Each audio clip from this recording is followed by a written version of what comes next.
Praise the Lord. கிறிஸ்துவுக்குள் பிரியமானவர்களே, இன்றைக்கும் நாம் வெளிப்படுத்தின விசேஷம் 3ஆம் அதிகாரம் 1 6 நாம் தியானிக்க போகிறோம். இதில் சர்தை சபைக்கு ஆண்டவர் சொல்கிற காரியங்களை நாம் தியானித்து நாம் ஜெபிக்க போகிறோம். சர்தை சபையின் தூதனுக்கு நீ எழுத வேண்டியது என்னவெனில், தேவனுடைய 7 ஆவிகளையும் 7 நட்சத்திரங்களையும் உடையவர் சொல்லுகிறதாவது, உன் கிரியைகளை அறிந்திருக்கிறேன். நீ உயிர் உள்ளவன் என்று பெயர் கொண்டிருந்தும் செத்தவனாயிருக்கிறாய். நீ விழித்து கொண்டு சாகிறதுக்கு ஏதுவாயிருக்கிறவைகளை ஸ்திரப்படுத்து. உன் கிரியைகள் தேவனுக்கு முன் நிறைவுள்ளவளாக நான் காணவில்லை. ஆகையால் நீ கேட்டு பெற்றுக்கொண்ட வகையை நினைவு கூர்ந்து அதை கை கொண்டு மனம் திரும்பு. நீ விழித்திராவிட்டால் திருடனைப் போல் உன்மேல் வருவேன். நான் உன்மேல் வரும் வேலையை அறியாதிருப்பாய். ஆனாலும் தங்கள் வஸ்திரங்களை அசூசிப்படுத்தாத சில பேர் சர்தையிலும் உனக்குண்டு. அவர்கள் பாத்திரவான்களானபடியால் வெண் வஸ்திரம் தரித்து என்னோடே கூட நடப்பார்கள். ஜெயம் கொள்ளுகிறவன் எவனோ அவனுக்கு வெண் வஸ்திரம் தரிப்பிக்கப்படும். ஜீவ புஸ்தகத்திலிருந்து அவனுடைய நாமத்தை நான் கிறுக்கி போடாமல் என் பிதா முன்பாகவும் அவருடைய தூதர் முன்பாகவும் அவன் நாமத்தை அறிக்கையிடுவேன். ஆவியானவர் சபைகளுக்கு சொல்லுகிறதை காதுள்ளவன் கேட்க கடவன் என்று எழுது.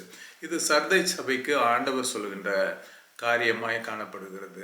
இதில் நாம் முதல் பார்த்தோம்னா, ஆண்டவர் சர்தை சபையில் உள்ள குறைகளை சுட்டி காட்டுகிறதை இங்கே நாம் பார்க்க முடியும். 1ஆம் வசனத்திலே இப்படி சொல்லுகிறார், நீ உயிர் உள்ளவன் என்று பெயர் கொண்டிருந்தும் செத்தவனாய் இருக்கிறார். You have a name that you are alive but you are dead. அநேகர் இன்றைக்கு கிறிஸ்தவர்கள் பார்க்கிறோம், அவங்க நல்ல ஒரு ஆவிக்குரிய சபைக்கு போகிறாங்க, ஆவிக்குரிய அனுபவத்தோடு இருக்கிறதா அவங்க நினைக்கிறாங்க. ஆனால் அவங்க வாழ்க்கை அவங்க உண்மையானு பார்த்தோம்னா அது ஒரு செத்ததாய் காணப்படுகிறது. அவங்க கிரியைகள் அது செத்ததாய் இருக்கிறது என்று இங்கே ஆண்டவர் சொல்லுகிறார். இது நம்ம வெளிப்புறமாக ஒரு உயிருள்ள ஒரு வாழ்க்கை, கிறிஸ்துவ வாழ்க்கை வாழறோன்னு சொல்கிறது கிடையாது. அவன் உள்ளான வாழ்க்கை, நம்முடைய உள்ளான மனிதன் அவன் எப்படி இருக்கிறான், அவன் உண்மை உள்ளவனாக இருக்கிறான், அது ஜீவன் உள்ளதாக இருக்கிறதா, நம்முடைய ஆவிக்குரிய அனுபவங்கள் நமக்கு ஜீவன் உள்ளதாய் காண்பிக்கிறதா, அதுதான் நம்ம ஆண்டவர் இங்கே சொல்லுகிறார். அப்படின்னா என்னன்னா, இப்போ ஒரு இடத்துல அன்பு செலுத்துறது, மற்றவர்களை மன்னிக்கிறது, மற்றவர்களுக்கு இரக்கம் காட்டுதல், இப்படிப்பட்ட காரியங்களை நாம் செய்யும் பொழுது நாம் ஆவிக்குரிய வாழ்க்கையிலே நாங்கள் உயிருள்ளவர்களாக இருக்கிறோம் என்ற அந்த ஒரு காரியத்தை அங்கே நாம் அறிந்து கொள்ள முடியும். ரெண்டாவதாக அங்கே என்ன சொல்லுகிறாருன்னா, உன் கிரியைகள் தேவனுக்கு முன் நிறைவுள்ளவளாக நான் காணவில்லை. அதாவது I have not found your works complete in the sight of God. அதாவது நம்ம அநேகர் பார்க்கும்போது சபைகளில் பார்க்குறோம், மனுஷர்களுக்கு முன்பாக ஒரு முழுமையான ஒரு கம்ப்ளீட் ஒரு கிறிஸ்டியன் லைஃப்பில் நான் இருக்கிறேன் அப்படின்னு நினைப்பாங்க. அதாவது சர்ச் போகிறது, இல்லை ஒரு ஃபெஸ்டிவலில் அந்த கிறிஸ்மஸ் செலிப்ரேஷனில் பார்ட்டிசிபேட் பண்ணும் பொழுது அவங்க நினைக்கிறாங்க, இப்போது அதில் நான் சரியாக இருக்கேன், எல்லா காரியத்தையும் சரியாக பண்ணுறேன். ஆனால் ஆண்டவர் சொல்கிறாரு இல்லைங்கிறாரு. It's not completed, it's not complete அப்படிங்கிறாரு. அது முழுமையாக இல்லை அப்படிங்கிறாரு. அங்கே குறை இருக்குன்னு ஆண்டவர் சொல்லுகிறதை பார்க்குறோம். உதாரணத்துக்கு நம்ம பார்த்தோம்னா, ஒரு யங் ரிச் பர்சன் ஆண்டவரிடத்துல நித்திய ஜீவனை பெற்றுக்கொள்ளும்படி ஆலோசனை கேட்கிறார். அப்போ ஆண்டவர் சொல்கிறாரு, நீ கற்பனைகள் எல்லாம் கை கொள் அப்படின்னு. அதுக்கு அவர் சொல்கிறார், நான் இதெல்லாம் சிறு வயதுலேருந்து நான் கை கொண்டு இருக்கிறேன். அப்போ ஆண்டவர் சொல்கிறாரு, ஆனாலும் உன்னிடத்துல ஒரு குறை இருக்குது. அதாவது நீ ஐஸ்வர்யத்தின் மேல் அதிக நம்பிக்கையாக இருக்கிற, எனவே ஏழைகளுக்கு கொடுத்துட்டு என்னை பின்பற்றுன்னு. ஆனால் அதை அவரால் செய்ய முடியாமல் அவர் போனதை நாம் வேதத்திலே அறிகிறோம். அப்போ பார்க்கும் பொழுது குறை, நம்ம இடத்துல என்ன குறை இருக்குது, நம்முடைய ஆவிக்குரிய வாழ்க்கையில், கிறிஸ்துவ வாழ்க்கையில் நாம் நல்ல ஒரு ஆவிக்குரிய அனுபவத்தில் இருக்கிறோம், நான் பர்ஃபெக்டாக இருக்கிறேன்னு நம்ம நினைக்கலாம். ஆனால் நம்மிடத்திலும் ஒரு குறை இருக்கிறது என்று ஆவியானவர் சொல்லுகிறதே இந்த சர்தை சபைக்கு சொல்கிறதுல நாம் அறிந்து கொள்ள முடியும்.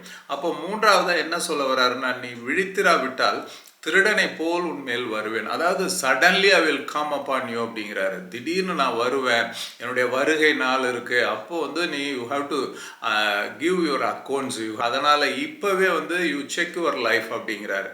எனவே இந்த காரியங்களை நாம் நம்முடைய வாழ்க்கையில் இன்றைக்கு நாம் we have to check our self. முதலாவது, நான் எல்லாவற்றிலும் ஒரு உயிருள்ள ஒரு வாழ்க்கை வாழ்கிறேன்னா, அப்போ உயிருள்ள வாழ்க்கைன்றது ஆவியின் கனிகள் நம்முடைய வாழ்க்கையிலே காணப்பட வேண்டும். அநேகர் ஆவியின் வரங்களை குறித்தே நம்ம யோசிப்போம். அந்நிய பாஷை பேசுறது, தீர்க்க தரிசனம் சொல்லணும், இல்லை சுகமளிக்கணும், அப்படியே நம்ம யோசித்து கொண்டிருப்போம். ஆனால் ஆவியின் கனிகள் இல்லாமல் நாம் வெறும் ஆவியின் வரங்களை பெற்றுக்கொள்வது கடினம். அப்படியே பெற்றுக்கொண்டாலும் கூட அதில் பிரயோஜனம் இல்லை. ஏன்னா அந்த ஆவியின் கனிகள் தான் நமக்கு ஜீவனை கொடுக்கறதா இருக்கிறது. இந்த ஜீவனை நாம் எப்படி பெற்றுக்கொள்ள முடியும்னா, யோவானில் ஆண்டவராகிய இயேசு கிறிஸ்து சொல்லுகிறார், வேத வாக்கியங்களை ஆராய்ந்து பாருங்கள், அவைகளால் உங்களுக்கு ஜீவன் உண்டாயிருக்கும் என்று அறிந்திருக்கிறீர்களே அப்படின்னு சொல்றார்.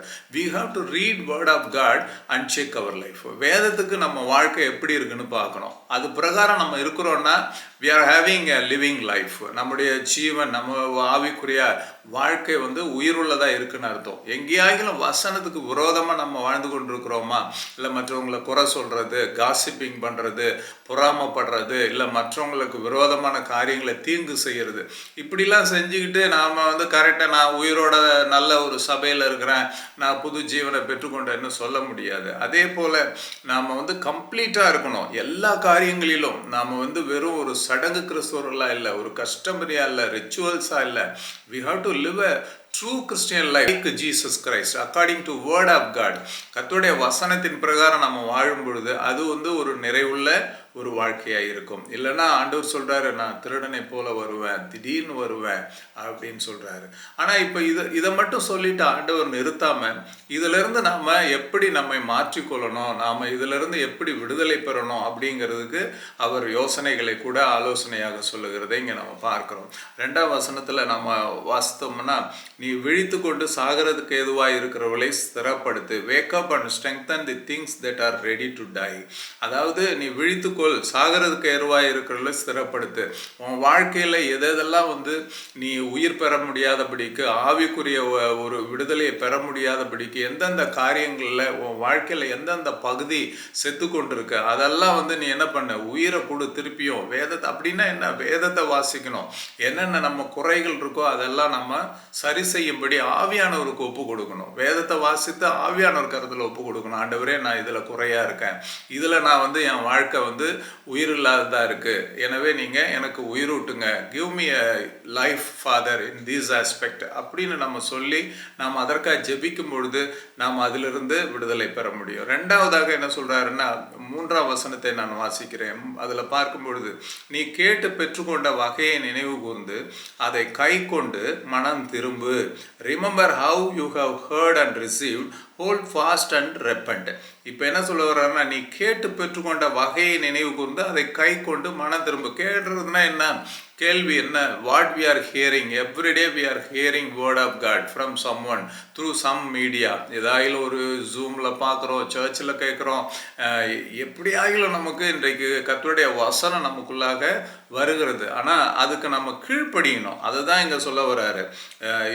நீ எல்லாம் கேட்குற, பெற்றுக்கொள்கிற, ஆனால் அதை யூஸ் பண்ணணும். அதை நினைவு கூர்ந்து அதை கை கொண்டு மனம் திரும்பு. நினைவு கூறணும், அந்த வசனத்தை நம்ம ஞாபகம் வச்சுக்கணும். அது மட்டும் இல்லை, we have to practice in our life.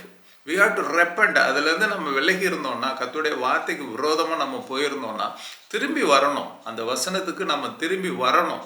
அப்போ நமக்கு நிச்சயமாக ஒரு விடுதலை கிடைக்கும், ஆவிக்குரிய அனுபவமும் கிடைக்கும்.